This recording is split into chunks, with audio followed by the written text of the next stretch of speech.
Oh ya sudah. Nah ini yang paling penting ini.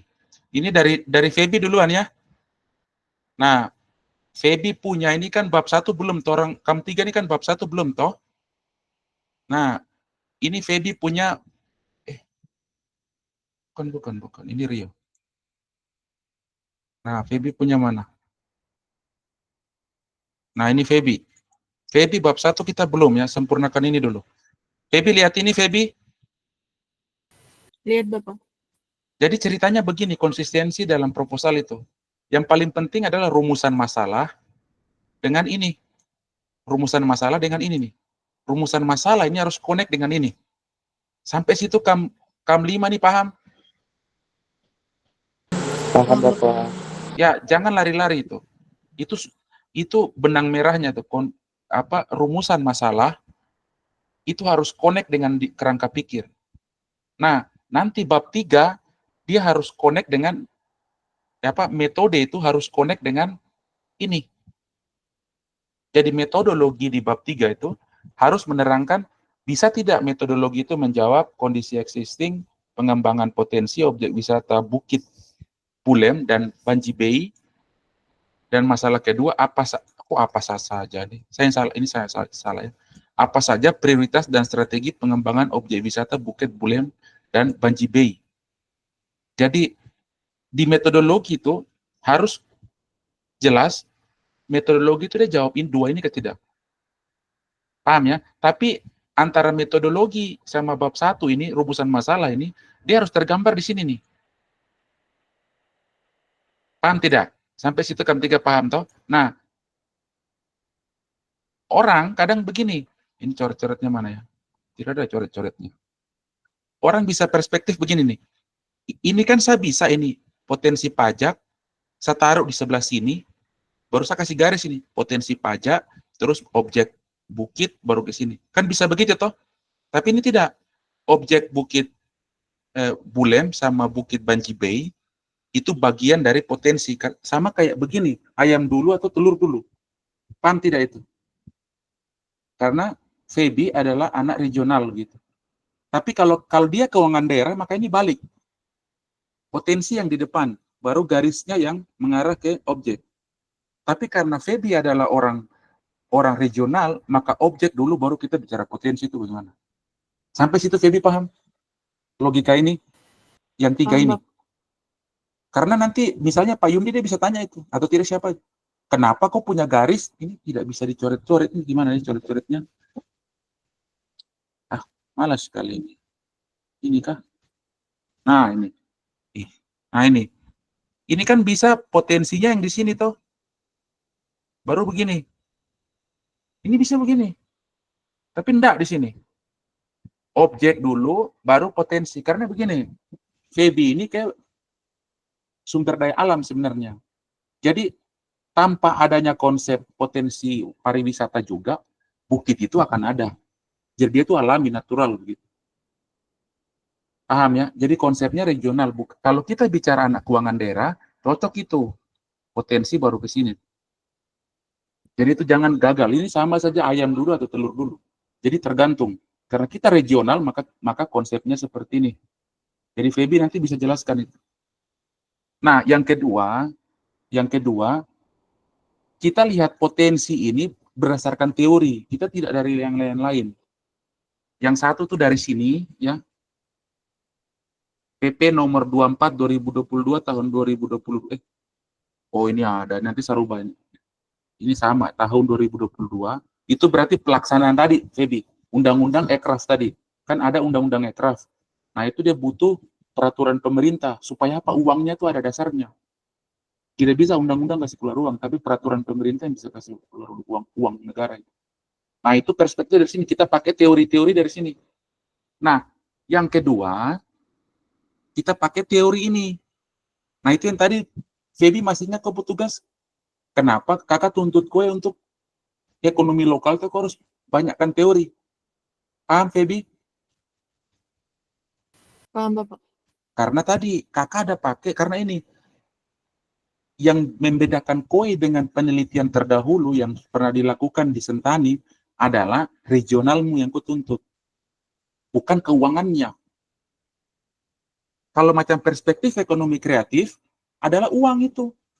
Coba kau baca yang tadi undang-undang yang apa ruang lingkup dalam apa undang-undang dan peraturan pemerintah tentang ekonomi kreatif, jadi bicara uang itu, insentif fiskal, pembiayaan, iya toh? Apa kewenangan pemerintah daerah Kabupaten Jayapura itu harus dari Dinas Pariwisata bikin, itu uang semua itu. Nah, nanti kalau saya nguji misalnya, ini kok anak ekonomi regional, kenapa kok bicara uang? Makanya di sini Febi sudah jelas, Febi sebagai perspektif anak ekonomi regional. Dari sini juga Febi lihat anak regional. Jadi melihat potensi pariwisata itu dari perspektif ini teori lokasi, iya toh? Kita menganggap ini alamiah, objek ini karena teori lokasi. Yang kedua adalah ini pembangunan ekonomi lokal. Ini miliknya ilmu regional ini, bukan anak keuangan daerah. Nah, yang berikutnya yang ini, Febi. Paham ya? Jadi kita melihat potensi itu dari dua perspektif ini. Dari PP nomor 24 tahun 2022 dan yang kedua dari teori regional. Untuk melihat potensi pariwisata nih. Nah, potensi ini sebagai cerminan ini. Cerminan untuk objek ini karena ini hal yang natural ini. Tanpa ada peraturan pemerintah, tanpa ada Kabupaten Jayapura juga, Bulem dan Banji B itu tetap akan ada. Itu konsep teori lokasi. Jadi ini harus dijelaskan secara baik. Nah, yang berikutnya yang ini. Yang kedua nih, layer kedua ini. Layer pertama nih, Febi sudah paham yang ini? Bisa ingat-ingat ya? Bisa, Pak. Oke. Layer kedua adalah ini nih. Ini bukannya kakak karang-karang ini. Ya. Yang kedua ini dari mana? Khusus untuk yang lokasi, tenaga kerja, keamanan, modal sosial, sistem sampai di modal sosial saja. Ini adalah miliknya ini nih. Jadi pembangunan ekonomi lokal dibatasi dalam penelitian ini dari perspektif lokasi, terus tenaga kerja, keamanan, modal sosial. Nah, yang berikutnya, yang ini, perspektif ekonomi kreatif yang tadi pasal 10 tadi di undang-undang itu. Satu, pemasaran, pembiayaannya bagaimana, infrastrukturnya bagaimana, infrastruktur macam-macam.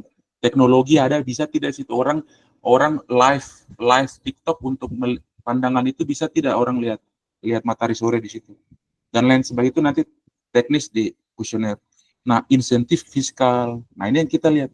Jadi, kalau ditanya, kok lihat variabel-variabel ini dari mana? Ada dasarnya.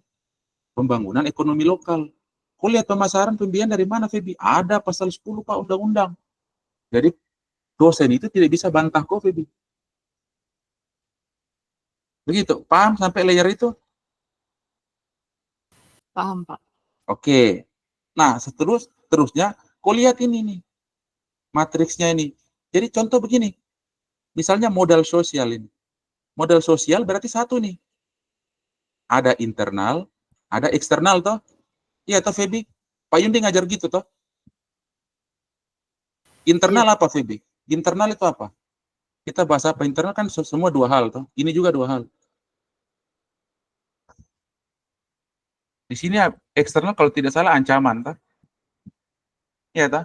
Ancaman ini apa nih? Strength, kekuatan, weakness, kelemahan, ya. Nanti coba ancaman biasanya di sisi eksternal itu, ya. Nah, kita harus manfaatkan peluang juga itu dari luar. Peluang itu dari luar. Bisa dari luar, bisa dari dalam juga. Ya toh? Nah, terus kekuatan dan kelemahan. Ya toh? Nah, ini satu nih, modal sosial. Nah, hal yang sama juga untuk keamanan, tenaga kerja, lokasi. Sehingga apa? Makanya kakak bilang kok dari awal. Kakak akan bongkar kok punya kuesioner dari Pak Yundi. Bukannya apa, tapi kita sesuaikan dengan kita punya tulisan. Jadi kita bisa menulis dan buat kuesioner itu apa saja. Tapi yang dituntut dalam meja ujian, kok merujuk dari mana. Jadi kok punya ini tuh harus ada rujukannya. Setiap pertanyaan, ada 5 pertanyaan di kuesioner itu, kok merujuk ke siapa? Oh, merujuk dari si A 2025. Pertanyaan kedua, si B 2023. Tidak bisa ngarang-ngarang. Kayak gitu ya. Itu layer terakhir. Nah, layer yang paling terakhir ini kan sebenarnya kita bisa tulis kesimpulan saja, tapi alangkah baiknya ada prioritas karena SWOT itu dia tidak hanya kasih keluar strategi sebenarnya. Dari matriks pembobotan, ini atau itu kan bobot terus dikali rating itu kan sama dengan skor. Betul kan tidak itu Feby? Kau harus hafal itu metodologi SWOT itu. Nah, dari skor ini kan kita bisa ranking itu toh, yang nomor 1 berapa. Misalnya dari semua prioritas itu, kita ambil yang 5. Nah, akhirnya 1 sampai 5 itu yang kita jadi sebut prioritas.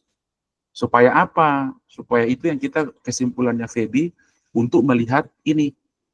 Sehingga tadi barang ini dia kembali nih, garis putus-putus ini. Dia kembali ke sini, pang. Potensi pariwisata. Kita tidak bisa langsung ke bukit ini. Paham? Sampai Paham, situ Bapak. paham, Feby? Oke. Rio, ini kenapa harus begini supaya kalian paham saja. Bukan apa, tapi berbagi ilmu toh, biar kalian tahu tentang SWOT untuk yang lain. Ada yang mau tanya? Kalian yang lain? Yang Pak, lain? Apa? Feby, ini kenapa? tidak ini sih Pak, tidak berkaitan dengan yang kakak katakan, tapi cuma mau tanya yang mengenai nanti daftar pustaka itu. Itu kan Ah, kita ah, ada tulis nama jurnal atau nama buku. Nah, ah, ah. pas waktu diuji tuh kira-kira ada kemungkinan atau tidak nanti dosen penguji tuh tanya buktinya begitu, mungkin dapat berupa apa hard copy-nya atau mungkin PDF-nya begitu. Kemungkinan enggak. Tapi kalau koreksi itu ada. Banyak orang itu dosen-dosen dia baca bab 2, terus dia lihat. Dia lihat pustaka ada enggak. Biasanya cuma tahapan itu. Macam tadi, siapa aja? Sastra Negara. Di daftar pustakanya ada. Oh, ada. Berikutnya lagi, oh, undang-undang. Daftar pustakanya ada. Nah, sampai situ saja kemungkinan. Yang kakak selama ini nguji dengan dosen-dosen, sepanjang itu orang koreksi sampai situ. Tapi yang mereka kadang koreksi kuesioner. Ini benar tidak kuesionernya nih? Kok turun lapangan tidak? Nah itu. Jadi kalau daftar pustaka jangan kau khawatir. Kakak bisa bela itu kok, ya. Tidak jadi masalah. Biasanya yang mereka kadang saklek itu, apalagi beberapa dosen senior, kita sudah di skripsi, ujian skripsi, karena ini kuesioner, dia minta kuesioner aslinya. Jadi macam misalnya Feby 20 orang atau 90 orang, kau harus bawa itu. Kuesioner itu kau harus bawa 90. Jangan kau buang kuesionernya itu. Sehingga kalau mereka tiba-tiba minta, kau kasih keluar dari lantas, ini Pak kuesionernya ada. Yang saya input dan saya olah, ini buktinya ada. Ditandatangani oleh orang responden yang bersangkutan. Gitu, Feby ya. Baik Pak, terima kasih. Oke, lanjut. Nah, berikutnya siapa? Yani ya, Yani dulu. Oke. Nah, Feby nanti kau baca-baca ini ya. Ini nih minimalis ya, minimalis sekali kakak buat. Karena kakak tidak mau ada halaman 10 gitu. Sebenarnya kau bisa jelaskan ini, yang macam tadi layer 1, layer 2. Tapi kakaknya buat begini tidak apa-apa. Tidak usah harus sempurna dulu. Nanti dosen penguji itu enak. Tidak ada kerjanya mereka. Oke, kita pindah ke Yani. Mana Yani? Kau dengar ke tidak, Dek? Hadir Bapak. Oke. Yani, mana Yani punya? Nah, Yani sama. Posisinya sama nih. Ini bab 1-mu, Dek. Kau lihat ini, Dek. Lihat Bapak. Oke. Nah, ini sama ini. Ini mesti. Nah, ini sama nih. Coba kau baca itu, Yani. Yang rumus masalah. Ya, benar. Ininya saja.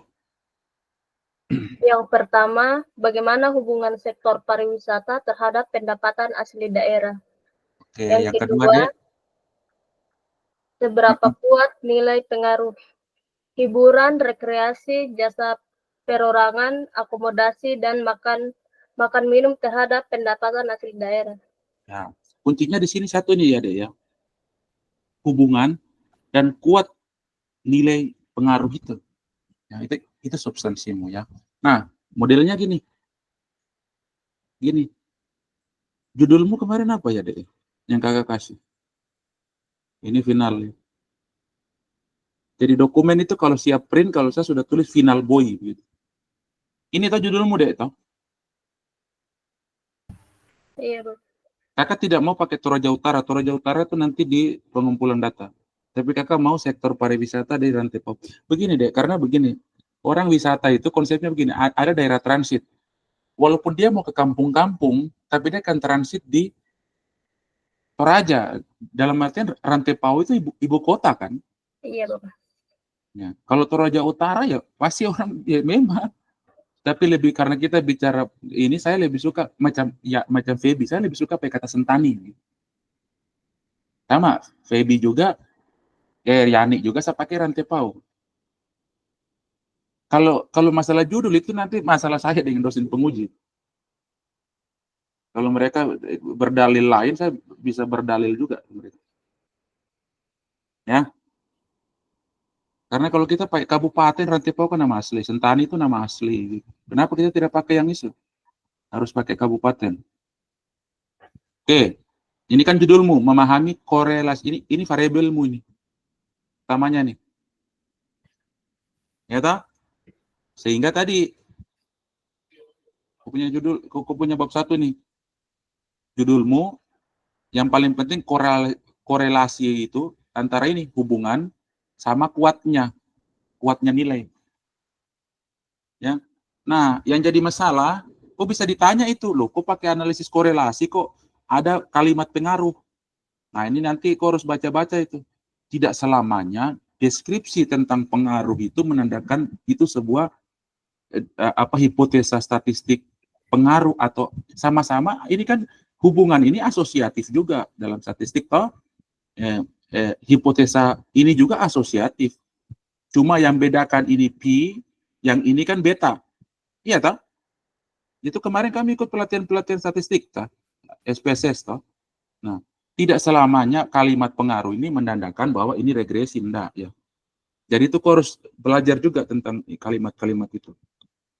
Tapi ini kakak bisa bantu kok kalau macam, kenapa kok pakai hubungan di atas terus di sini ada kalimat pengaruh? Kok pakai regresi ya? Enggak juga. Tidak selamanya pengaruh itu kita harus ada statement analisisnya rumusan masalahnya pengaruh, berarti metodenya di bab 3 harus regresi, tidak juga. Paham itu? Iya, Feby? Bapak. Oke. Nah, yang kau pakai ini, nanti kau baca ini. Ya. Datamu yang itu. Kakak ambil data ini dari sana. Dari yang kakak kasih tunjuk itu ya. Nah, statement utamanya ada nih, Feby. Ini nih nanti kakak copy paste karena ini dasar pemikiran kenapa skripsi ini harus ditulis. Sama nanti Feby punya, Rio juga sama. Jadi kau punya Toraja Utara itu, kau punya itu 5 triliun ini. Kau punya PDRB itu. Kelihatan itu Feby? Yani? Kelihatan, Bapak. Ya. Dari 5 triliun itu, yang paling terbesar itu 24 itu dari sektor ini. Apa itu 24% itu sektor apa, Yani? Sektor perdagangan. Ya, padahal kau tahu, orang semua tahu, Toraja itu, orang kenal Toraja itu bukan dari sininya ini. Iya toh? Perdagangan bukan.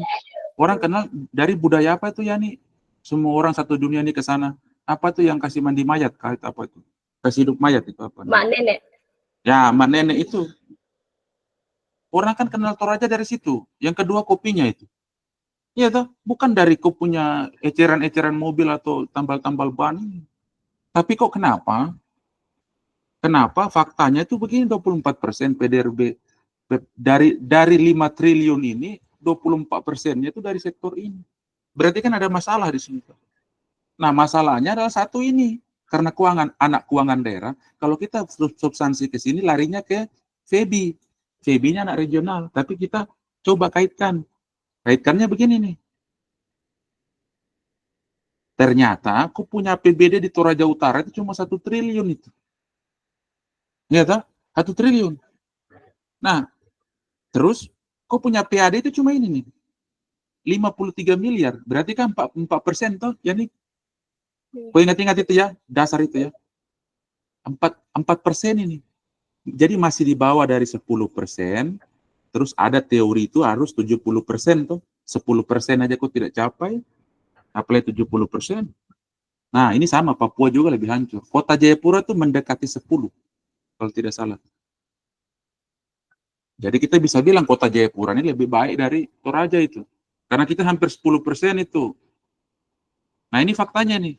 Nah, ada teori bahwa PDRB itu berhubungan dengan APBD ini. Iya kan? Salah satunya adalah PAD itu. Kalau kok dorong itu belanjamu dengan baik, otomatis kan iklim itu baik toh, investasi. Kalau misalnya kota Jayapura nih, orang mabuk misalnya palang-palang jalan, kalau kita keluarkan uang negara ini untuk keamanan, kalau orang orang agak disiplin teratur, berarti kan ekonomi bergerak toh. Iya atau tidak ya nih? Iya, Bapak. Ya, kalau kita buat di 2025, kemungkinan manfaatnya itu ada di 2027 misalnya. Berarti PAD kita kemungkinan dapat di sini. Nah, itu proses investasi pemerintah seperti itu. Nah, karena ada dasar hubungan antara PDRB dengan APBD, makanya nih kita proksi nih. Ingat kata proksi, ya, proksi. Nanti kau belajar itu kalimat proksi itu. Sehingga kita punya dasar kuat bahwa ada perlu kebijakan ekstensifikasi. Ini yang paling penting.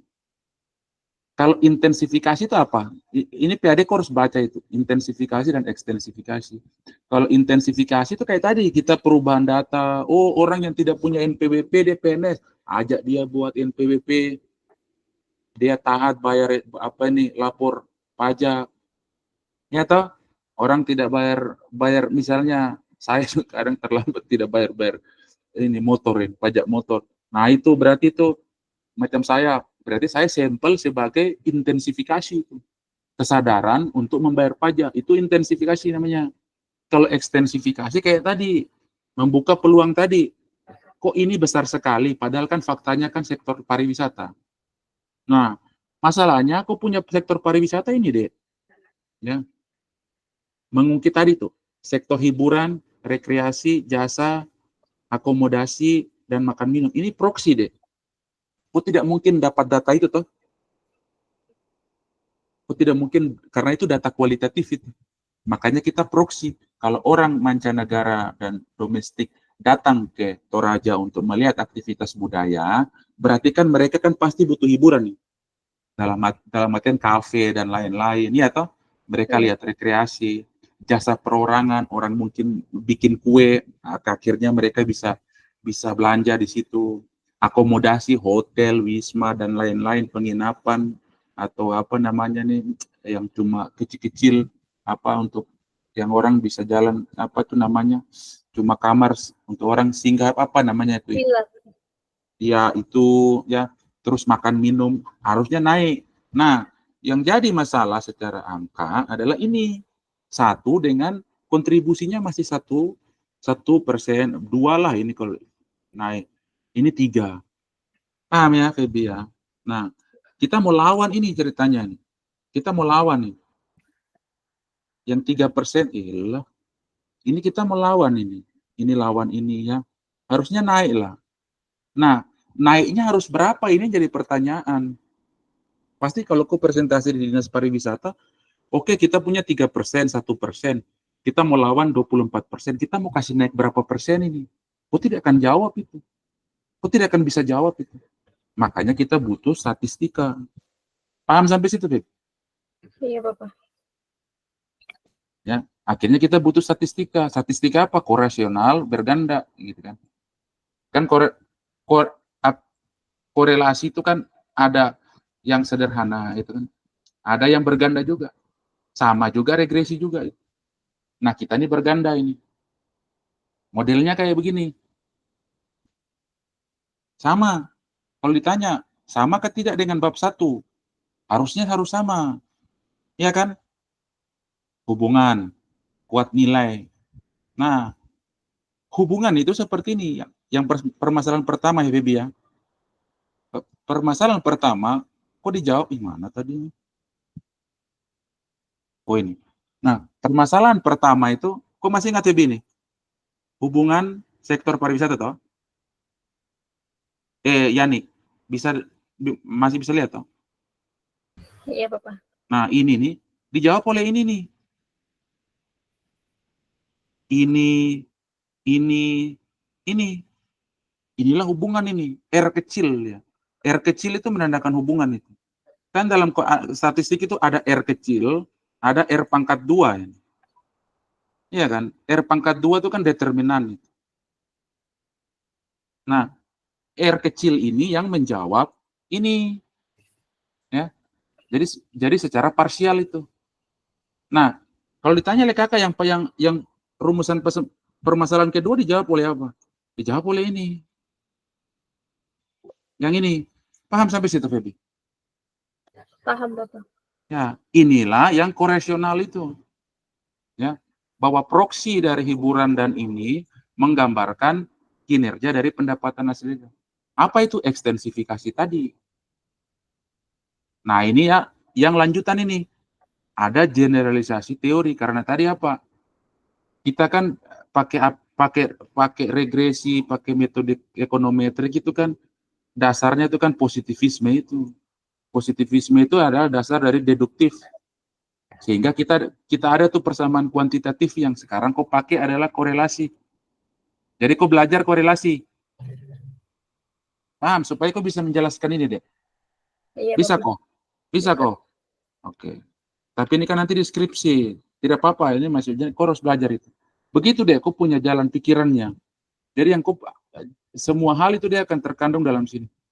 Nah, ini akan muncul di bab 3. Ini.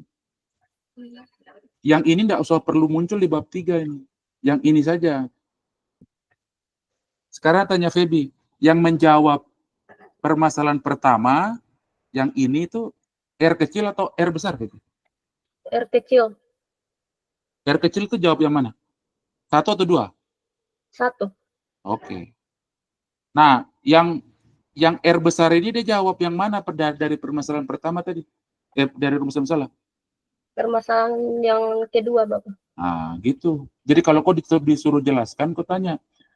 Jelaskan begitu. Kalau ditanya, kenapa kau pakaiin proksi, Pak? Begitu. Karena kita mau mencari data budaya itu sulit, Pak. Itu apa? Kau mau survei, Feby? Kau wisuda 2 tahun lagi. Makanya kita proksi. Kalau orang apa tadi misalnya pengungkitnya tuh apa tadi deh? Nah, yang orang kasih ini mayat itu. Mak nenek. Ya, itu yang kau jelaskan itu. Kalau mak nenek ini dia sudah ada. Kalau orang datang, ya dia diproksi. Diproksi itu maksudnya apa ya? Mencerminkan atau kita ganti sedikit tapi masih merefleksikan hal yang tentang pariwisata. Ya. Kalau orang datang banyak, Pak, itu kemungkinan ininya hidup. Ya. Kalau ditanya, kenapa kok tidak pakai itu, Pak? Datanya tidak ada, Pak. Datanya yang ada ini. Gitu saja. Kok jawabnya? Bisa kok? Bisa, Bapak. Oke, mantap. Oke, Rio mana? Rio? Rio mana? Halo Bapak, Kok bisa dengar ke tidak? izin Bapak bisa Bapak. Oke, Rio ini kok punya latar belakang. Rumusan masalah. Ya. Sama, semua ini posisinya sama. Kok bisa baca ini? Dari 1 sampai 4. Bisa Bapak. Apa? Yang pertama, bagaimana pengaruh belanja modal terhadap kinerja keuangan daerah. Yang kedua, bagaimana pengaruh belanja modal terhadap pendapatan lesi daerah. Oke. Yang ketiga, bagaimana pengaruh pendapatan lesi daerah terhadap kinerja keuangan daerah. Dan yang terakhir, bagaimana pengaruh relasi ketergantungan pendapatan lesi daerah antara belanja modal terhadap kinerja keuangan daerah. Ya. Jadi itu harus nanti harus baca baik-baik karena ini kakak sukirin toh sampul ini. Sudah Bapak. Nah, ini Jadi, kau punya kalimat penting adalah intervening. Ini relasi ketergantungan ini sama dengan intervening. Jadi, kau belajar di HP, kalau macam nongkrong atau apa, baca sedikit tentang intervening. Ini sinonim dari intervening, begitu aja. Relasi ketergantungan itu sinonim dari relasi ketergantungan itu sinonim dari intervening, ya, seperti itu. Oke, sehingga kau judul tadi ini. Nanti ininya kakak jelaskan. Pasti kau akan bingung ini, tapi tidak apa-apa. Kakak mau kalian menggunakan judul metode yang bagus. Oke, ini kau sudah paham, Rio? 4 ini. Jadi kau punya variabel itu ada berapa? 1, 2, 3. Betul toh? Ini kan sama saja toh. Betul toh? Kau punya variabel apa saja, Rio? Kau harus ingat. Belanja modal, kinerja, Belanja sama. modal, kinerja sama pendapatan asli daerah. Ya, kalau misalnya dosen tanya, kau punya variabel apa, Rio? Coba jelaskan apa saja, Rio. Nah, kau jawab apa? Belanja modal, kinerja keuangan daerah sama pendapatan asli daerah. Ya, itu. Oke, nah dari sini baru ini. Kau punya ini. Sudah lihat ini? Sudah Bapak. Nah, jadi ceritanya begini, Rio. Konsepnya tuh konsep berpikirnya begini. Kalau Feby punya, Yani punya, dia bercerita tentang korelasi. Nah, kalau kau punya ini, ya memang regresi. Gitu. Konsep dasarnya adalah regresi. Tapi cuma pengembangan karena dia struktural, makanya kita pakai fungsi PLS. Partial least square itu toh. Ada juga metode lain, SEM itu. Ya, SEM. Ya. Ini nanti metodologinya. Bedanya PLS dengan SEM, karena PLS ini menguji teori, menguji konstruk namanya. Konstruk itu ini belanja modal, ini variabel-variabel. Namanya konstruk. Gitu ya. Nah itu konsep. Jadi kalau ditanya, kok pakai apa? PLS. Nah kalau ditanya PLS itu beda dengan regresi, tidak sama. Beda. Tapi dasar teorinya adalah regresi. Gitu ya. Jadi regresi ditambah PET analisis, itu jadilah PLS itu. Paham konsepnya? Jadi kalau paham, Rio? Paham apa? Ya. Jadi kalau ditanya, kok punya PLS ini beda ke tidak dengan regresi? Kau jawab apa? Sama. Kau jawab sama. Tapi ada pengembangan regresi ditambah dengan PET. PET itu apa? Analisis jalur. Itu namanya PLS. Ya. Nah, itu yang kau pakai. Nah, modelmu ini tuh. Nah, kau punya ini ada satu nih. Ini yang tadi ada di bab 1 toh. Betul ke tidak, Rio? Iya Bapak. Variabel-variabel ini toh. Ini Iya. gambarnya saja begini, mudah sekali kok. Karena skripsi yang paling sulit itu Feby punya. Itu sulit sekali karena kualitatif. Sama juga nanti dengan Alince. Alince masih ada? Masih Bapak. Ya, Feby dengan Alince ini agak sulit karena kualitatif. Jadi harus ke orang, itu yang agak sulit. Kalau ini kan datanya ada ini. Ini datanya ada, tinggal olah di Excel, semua jadi olah selesai. Yang sulit itu Alince nanti dengan Feby. Skripsinya tuh sulit.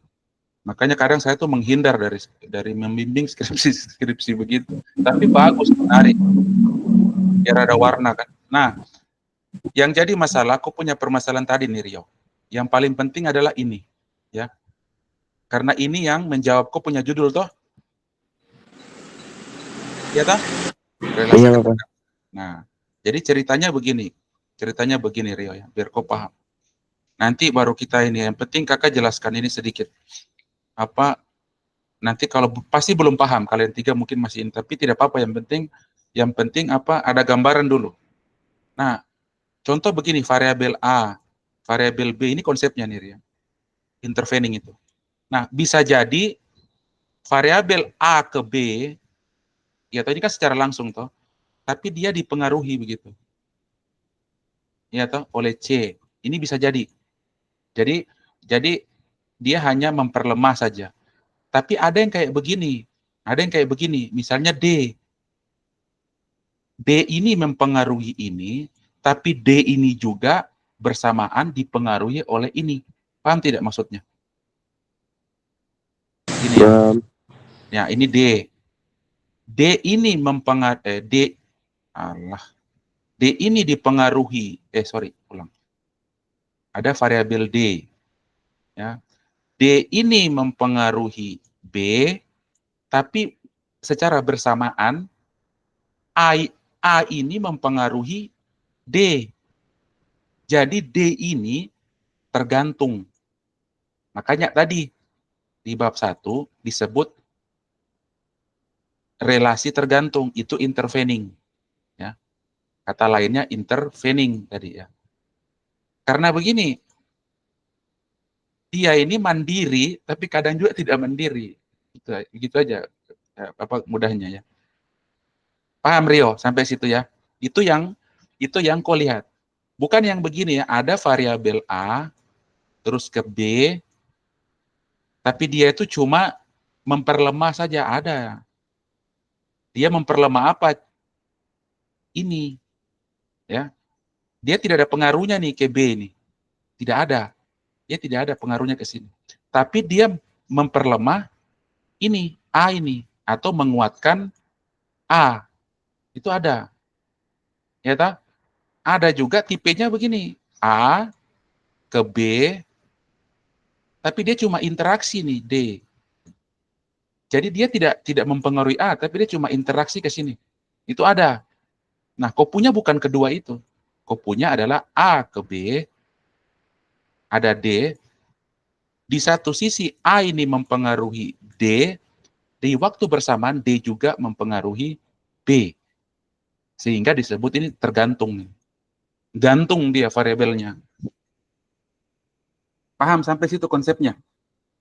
Oke. Nah, dalam model yang tergantung itu apa, Rio? Ini toh? Yang tergantung apa, Rio? Pendapatan nasi daerah, Bapak. Ya, karena begini. Kinerja keuangan itu kan teorinya itu kan ini toh. Ini toh teori utamanya. Rasio kemandirian toh, PAD dibagi APBD itu. Macam tadi Feby punya tadi tuh. Satu apa? Feby Yani kau punya berapa tadi kau PAD? Toraja? Kau masih ingat? Yani, Iya, Bapak. kau punya tadi berapa tuh? Kau PAD tadi itu? 3. Betul kah? Rio, betul. Rio. Coba kita cek. Kau berani bicara salah nih. Mana coba?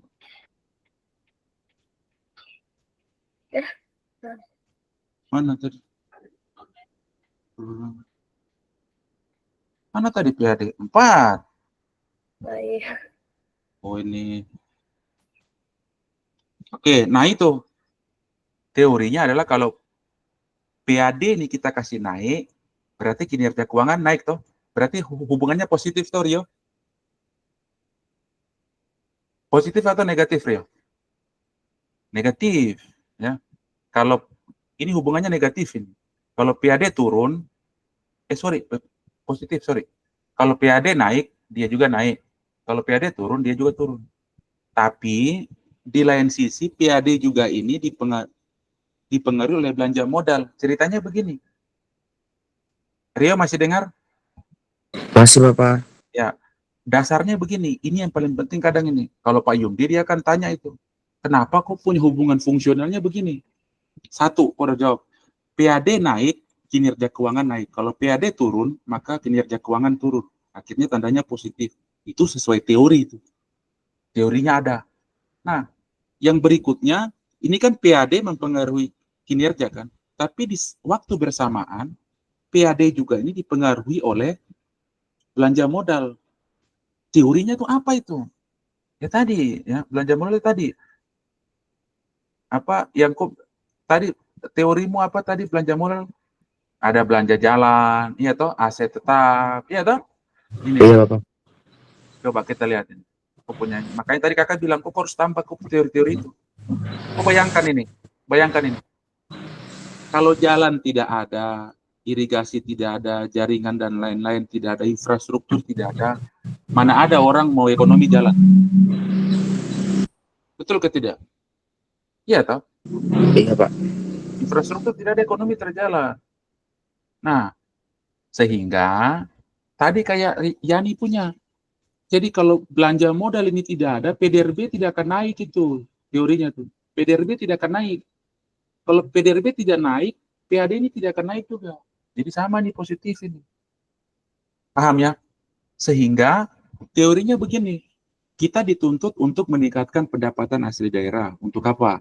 Untuk bupati itu dapat kinerja bahwa, oh dia dapat PAD banyak. Tapi untuk meningkatkan PAD, bupati ini dia butuh pengorbanan untuk belanja modal. Supaya apa? Supaya orang usaha itu enak. Gitu. Orang buka-buka usaha itu lancar. Itu teorinya. Sehingga belanja modal dengan ini ada hubungan fungsional. Nah, ini sama. Kita proksi. Kita proksi dengan pertumbuhan belanja modal. Datanya ada. Rasio terhadap pajak, tinggal bagi. Toh. Belanja modal, bagi saja dengan pajak. Datanya ada. Rasio kemandirian, datanya ada. Ya toh. Efisiensi, ini dipisah ini. Bukan kayak teorimu. Efisiensi itu silpa. Ya. Selisih antara silpa dengan belanja. Tapi silva ini ditambah dulu. Sisa surplus itu ditambah dengan pembiayaan. Pengurangannya itu baru pakai bicara efisiensi.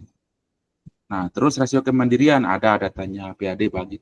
Ketergantungan ada, pendapatan atau belanja APBD kau tinggal bandingkan dengan DAU.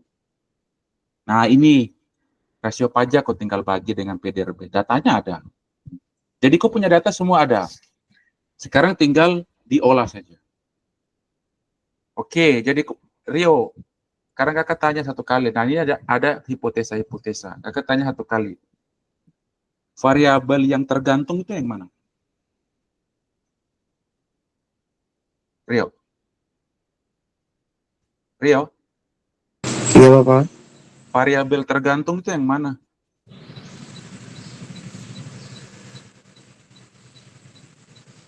Kau mampu tidak nih, Dek, pakai model ini?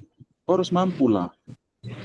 Kakak tanya, variabel tergantung itu belanja modal, kinerja, atau PAD?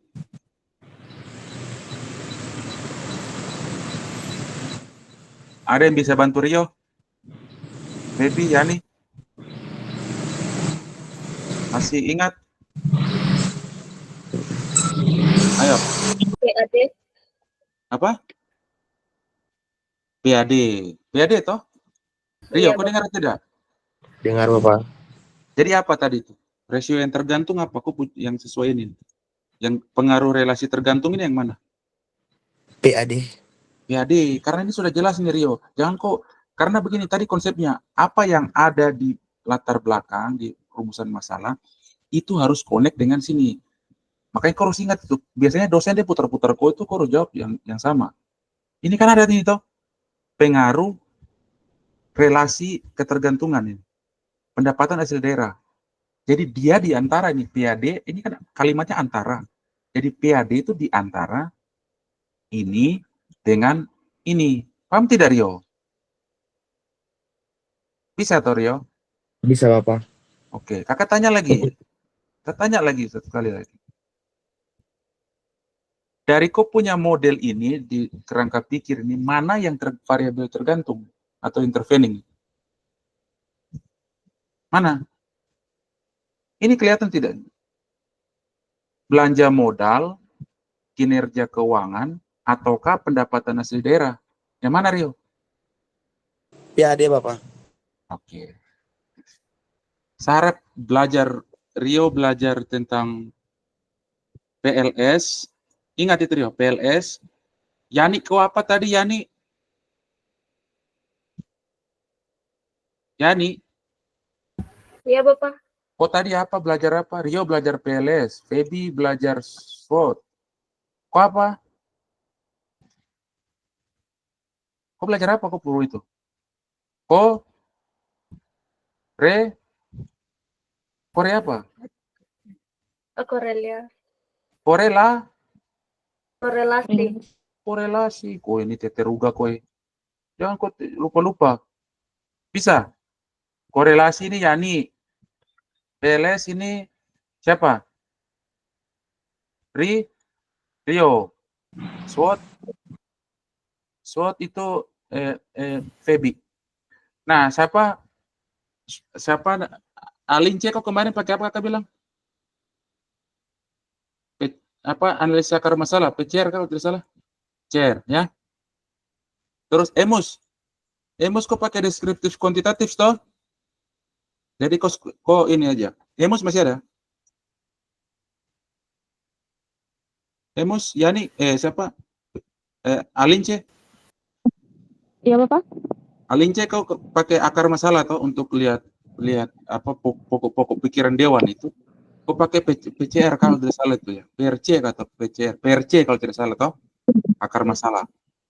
Ya, jadi kalian dapat itu. Jadi PRC kalau tidak salah itu PRC kalau tidak salah, kalau tidak terbalik itu PRC kalau tidak salah itu. PRC kalau ditambah SWOT itu bagus, ya. Nah itu. Kalau Emus, di mana Emus? Emus masih ada? Oke, Desu di mana? Emus dia pakai deskriptif saja. Dia pegunungan bintang, kau pakai efektivitas, efisiensi saja. Supaya kau bisa dapat Juni. Kalau kau pakai yang besar berat-berat begini nanti nggak capek. Jadi pakai yang mudah saja biar dapat Juni. Oke, mungkin begitu. Kam 3 ada yang bertanya. Yani, Feby, sama Rio, Emus, sama Alince. Ada yang mau tanya? Tidak ada, Bapak. Oke. Alince? Rio? Tidak ada toh? Berarti Alince, Emus, sama Yaro, Dem dia itu nanti minggu depan hari Selasa, hari Senin baru kita mulai. Buat hal yang sama begini. Yani, kok hari Minggu kok jangan tidak kirim. Kok kirim ke saya, kok petugas. Rio sama Feby hari Senin harus kirim. Daftar pustaka sama tambahan tadi. Ya. Jadi minggu depan itu Rio, Yani, sama Feby itu sama-sama bikin bab 3. Nah, Emus, Alince, sama Yaro itu mulai bab 2. Begitu ceritanya ya. Nanti sambil berjalan ini semua, baru kita sama-sama Emus, Alince, Yaro, Rio, Yani, Feby buat bab 1. Bukan buat bab 1, tapi kakak jelaskan bab 1. Jadi sekarang tanggal 1, ini sudah bulan Maret. Jadi tanggal 8 itu barang selesai. Paling lambat tanggal 15 Maret itu sudah selesai, harus selesai. Siap ujian. Bisa tidak? Kalau ada yang terlambat, berarti dia November aja. Karena kakak juga punya tugas juga ada. Bikin materi, bikin lain-lain, begitu ya. Tidak harus kakak membimbing 7 orang ini, jurusan juga kurang ajar juga ini. Ngasih hitung membimbing banyak. Begitu. Bisa ke tidak? 15. Ya, Alince, bisa. Yo, Bisa, yang Bapak. yang terlambat itu selesai. Jangan kamu paksa kakak. Kamu juga kasihan saya juga lah. Saya buat materi, habis itu ngajar anak-anak kurang ajar yang kadang pemalas masuk juga. Tambah lagi kamu orang punya tulisan ini berat-berat. Jadi yang terlambat pokoknya kalau sudah masuk ujian proposal, kalau begini kakak masih ini. Kalau sudah masuk ujian proposal, sudah perbaiki proposal, masuk skripsi, kalau yang terlambat kakak kasih tinggal. Ya, kakak kasih tinggal. Bisa ya? Kalau proposal kita sama-sama nih, bab 1 begini. Tapi kalau macam sudah skripsi, siapa yang lincah sama-sama. Tapi kakak harap pola ini jalan sama-sama. Jadi kalau Rio selesai bab 1, maka Alince, Yaru semua juga selesai. bab 4, berarti semua selesai bab 4. Tapi kadang itu ada yang terlambat. Tapi kakak mau semua nih lulus sama-sama. Bisa tidak tuh? Kalau ada yang ini ya berarti ya Juni, November. Ya. Jadi tolong kamu juga hargai saya juga ya. Bisa tidak itu kalian semua? Bisa Bapak. Bisa Bapak. Oke. 15 itu sudah terakhir. Kalau tidak 8, misalnya tanggal 7 selesai, langsung saya sudah bilang ke KNG, saya ada beberapa anak ini nanti daftar proposal. Kalau sudah selesai langsung daftar proposal.